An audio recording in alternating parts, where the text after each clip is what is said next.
Hey, Shalom, I want to start off as always by giving all praise to Yahweh, Hashem, Yahushua, Hashem, Kodash. Double honors to the apostles of GMS and honors to brothers doing the work in truth, while sincerity. This is just a quick one on this statement here by Putin yesterday. Said World War III may be end of civilization and that should restrain conflicts. Basically saying, look, if we go to war, right, this will be the end of the world as we know it, right?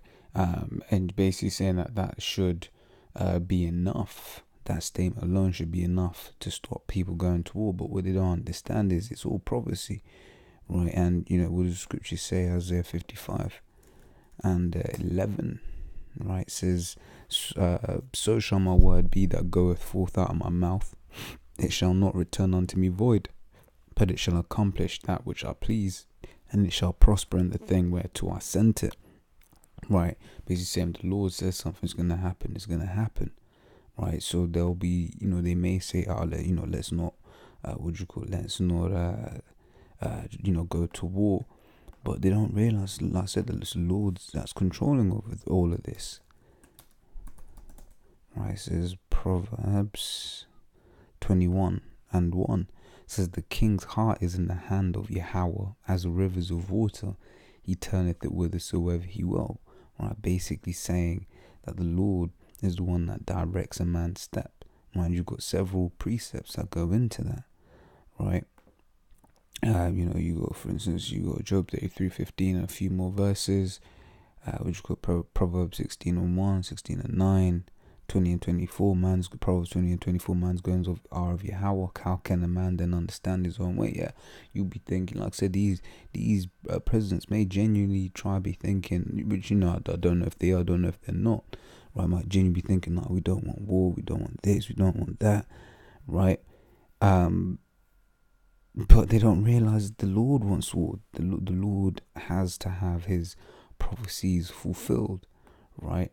This is Zechariah 3:8, for instance, where it says, therefore wait ye upon me, saith Yahweh, which is what we're doing, right? Waiting on the Lord to, bring this judgment, which is why, scriptures talk about weapons of our warfare and not carnal, which is why in that scripture's plain. We don't, our job for the moment is to just teach, right? This is Jeremiah 16 and 16. It says, behold, I will send for many fishes, saith Yahweh, and they shall fish them. So at this point in time, all we gotta do is fish, right? It says, and after will I send for many hunters, and they shall hunt them from every mountain and from every hill and out of the holes of the rock. Right, so that's what's to come. But for the time being, we know that it's not that time yet. All right, now all we gotta do is fish, right? So it says, therefore wait ye upon me, saith Yahweh, until the day that I rise up to the prey. Right, for my determination is to gather the nations. Right, so it's the Lord is the one who wants to basically bring all of these nations together. Right, all these nations together for the battle. You read Joel 3 from verse 9. Right, it says, proclaim ye this among the Gentiles, prepare war, wake up the mighty men, let all the men of war draw near, let them come up. Right, it's basically saying, look, hey, get this war ready. Right, it says, beat your plowshares into swords and your pruning hooks into spears, and let the weak say, I am strong. And you're seeing that you're having your, you're having your small nations basically going around saying, your Indias with flipping ICBMs. Slovakia, with ICBMs and all that. You're thinking, right, okay, is that what's going on these days? Right.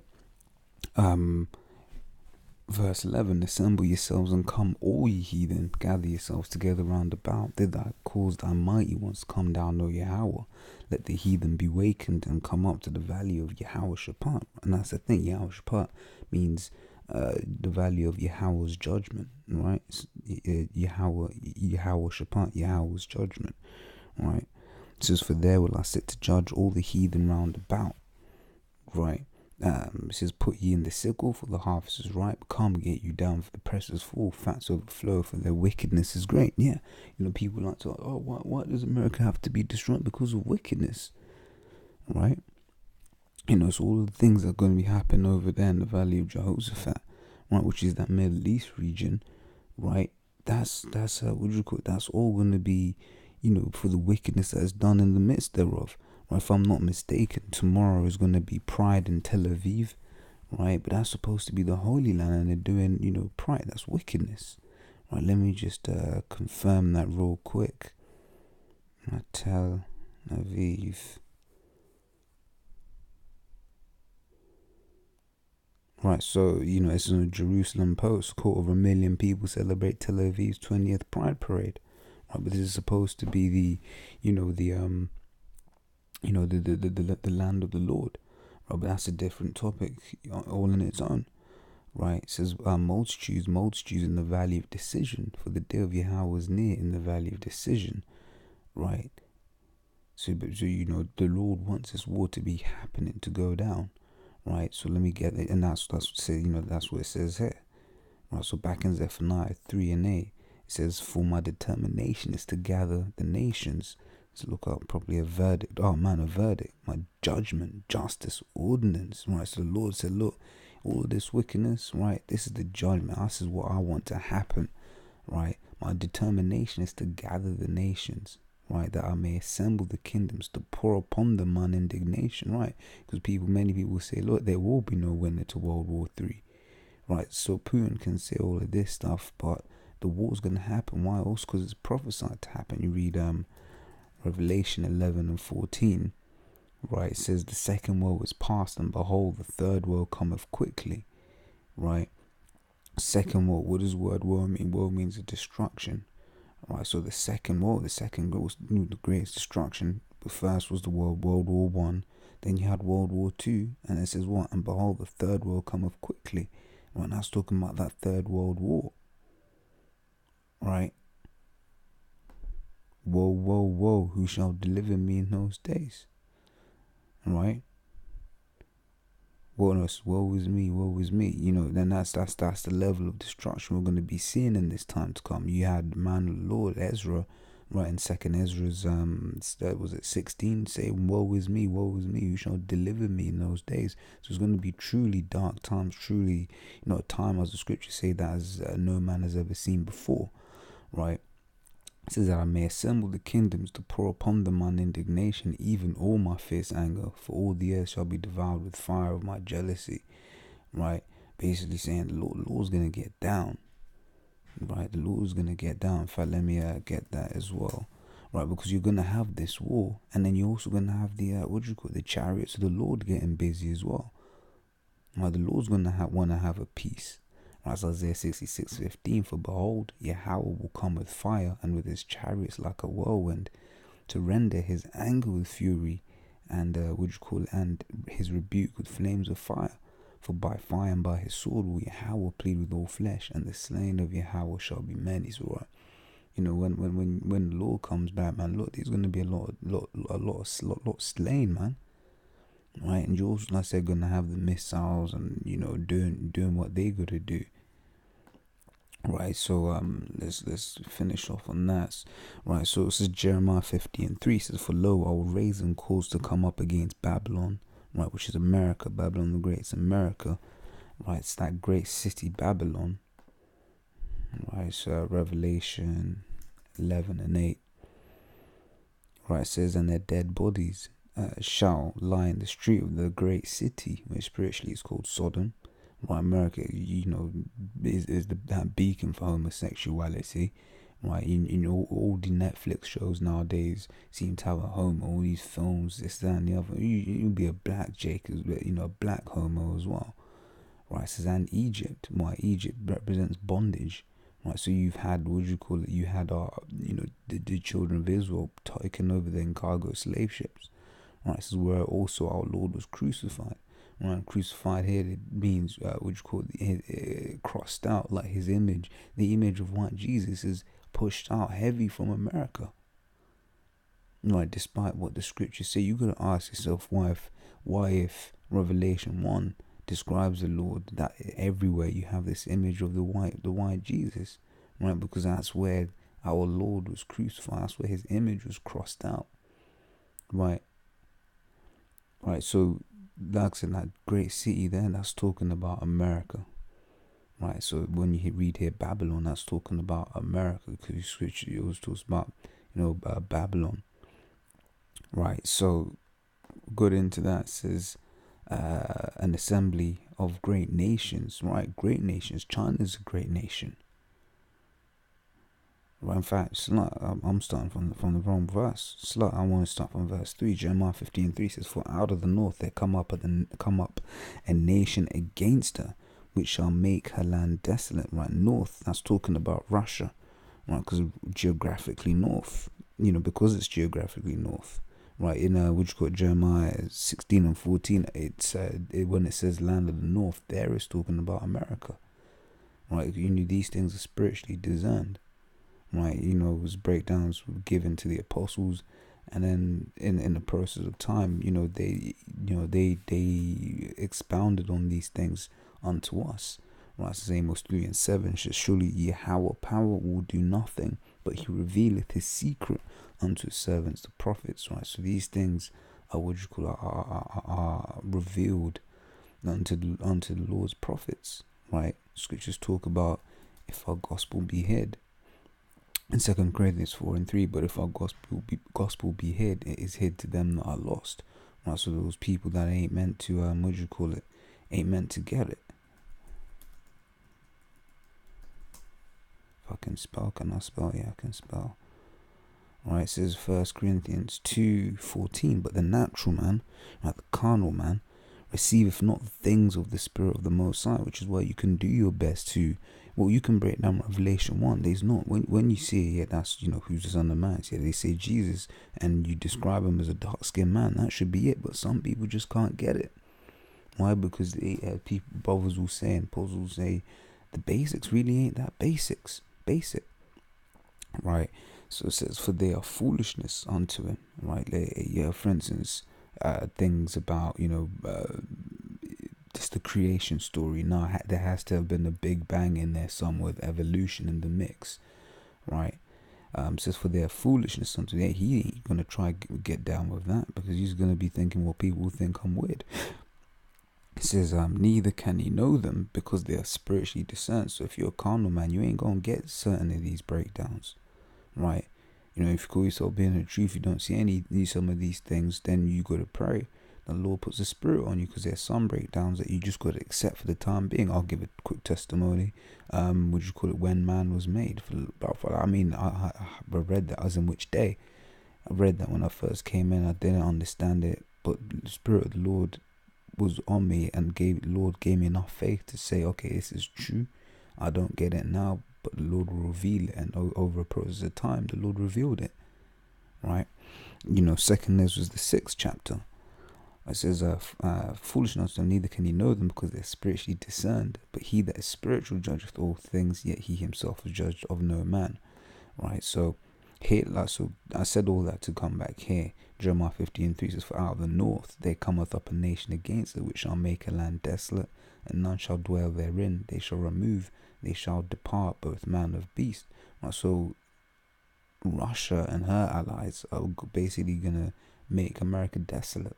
Right, when you read, I think it's in Jeremiah 49, which basically says, "All ye that bend the bow," basically mean all nations are going to shoot at America. So let me read this in 50:9. Right, it says, "For lo, I'll rise up, I will raise and cause up to come against Babylon an assembly of great nations from the north country, and they shall set themselves in array against her. From thence she shall be taken, their arrows shall be as of a mighty expert man, none shall return in vain." So basically they're going to shoot at America, and America's going to get hit. Right? Let me jump down to verse 14. "Put yourselves in array against Babylon round about, all ye that bend the bow." Right, so that what's that talking about? It's talking about those missiles, because the way you watch the way they fly and all of that. Right, it's an allegory about the ICBM nuclear missiles. It says, "Shoot at her, spare no arrows, for she hath sinned against Yahweh." Right, and I basically bring this one out because put yourselves in array, all ye that bend the bow, because even America's allies will come against her, right?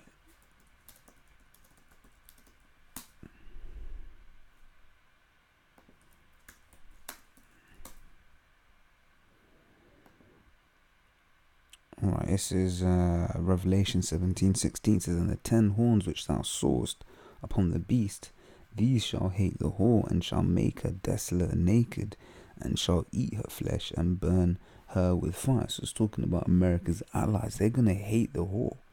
They're gonna hate America, and they shall turn on America and shoot missiles at America. So you're gonna have Britain shooting missiles at America, and we're all, Apostle's been saying that for the longest time. For you'd always hear about England and America's special relationship, Tony Blair, George Bush, right? But of late, you've been seeing with our man Donald Trump, right? You've been having straining between the relationships from the surface that we see. You've been seeing that tensions between America and the EU, right? You've got the tariff situation, you've got the Iran deal, etc, etc, etc, right?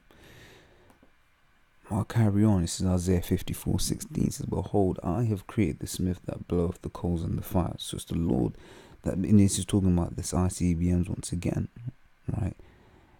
Basically meaning that it's the Lord that put the spirit on these scientists to make the ICBM, right? You look at Oppenheimer, he made that phrase, I'll become the destroyer of worlds, etc. Right, it says that bringeth forth an instrument for his work, and I have created the waster to destroy, right? And then what goes into all of that. So they're saying the Lord is the one that put the spirit on these guys to make the nuclear missiles. So basically, if it's the Lord that put the spirit in them to make the missiles, then sorry Putin, but that war is therefore going to happen, because the Lord has a determination for it to happen, as we read in Zephaniah 3:8. Right, so the second part, right, about maybe end of civilization, because at the end of the day, the elect of the Most High are going to make it. America's going to be completely destroyed, and some of these, not everyone's going to be completely destroyed, because we're going to need slaves to build up the kingdom. Right, so Revelation 15:2 says, and I saw as it was a sea of glass mingled with fire. That's talking about the firmament. Right, so the men that get saved. Right, let me read this verse. 1 Thessalonians 4:15, for this we say unto you by the word of the Lord, that we which are alive and remain unto the coming of the Lord shall not prevent them which are asleep. For the Lord himself shall descend from heaven with a shout, with the voice of the archangel, and with the trump of the Most High. The dead in Mashiach shall rise first. Right, so all the men that have died in sincerity and in truth, they're going to be risen up. They're going to be in the chariots of the Lord. Right, it says, then we which are alive and remain shall be caught up together with them in the clouds to meet the Lord in the air, and so shall we be with the Lord. Right, basically going into the fact that we're going to be beamed up, and we're going to meet the Lord in the clouds in the air. You read Acts 1:9 around about there. It talks about why stand ye up, why stand ye looking into heaven, when the disciples saw Yahushua being taken into a cloud, i.e. a chariot, what Esau will term as a UFO. Right, it says the same way you've seen him go is the same way he's coming. You also read out Revelation 1:7. Right, so basically we're going to be caught up in the clouds of the air. Right, so we're going to be in the chariots and the UFOs. Right, and we're going to see this destruction on the sea of glass mingled with fire, on the firmament. Right, it says, and them that had gotten the victory over the beast and over his image and over his mark and over the number of his name stand on the sea of glass, having the harps of the Most High. So the elect are going to survive the destruction no matter where they are. Right, they're going to be beamed up into those chariots, and those missiles are going to miss them. Right, this is 1 Thessalonians 4:15. I just read that. So I just wanted to go into that real quick. The scriptures talk about how the earth abideth forever. Right, the new heaven is going to be here on earth. Right, the Lord's going to set up other planets. Well, you read that in I'll go and prepare a place for you. And I believe in John.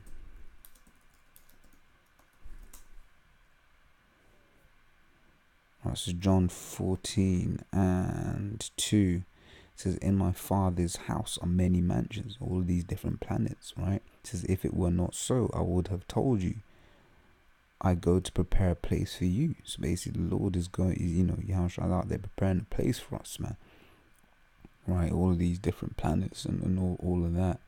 Right, so there are going to be other planets, but the scriptures talk about in Ecclesiastes that the earth abideth forever. So I don't know if I've phrased that right.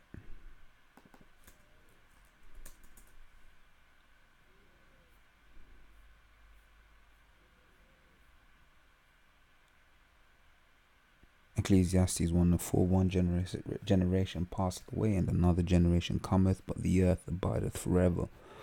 Right? So the earth abides forever. The elect of Israel will be saved, and the new heaven and the new earth will be here on earth. Right? So Lords, will you edified. Until the next time, Shalom.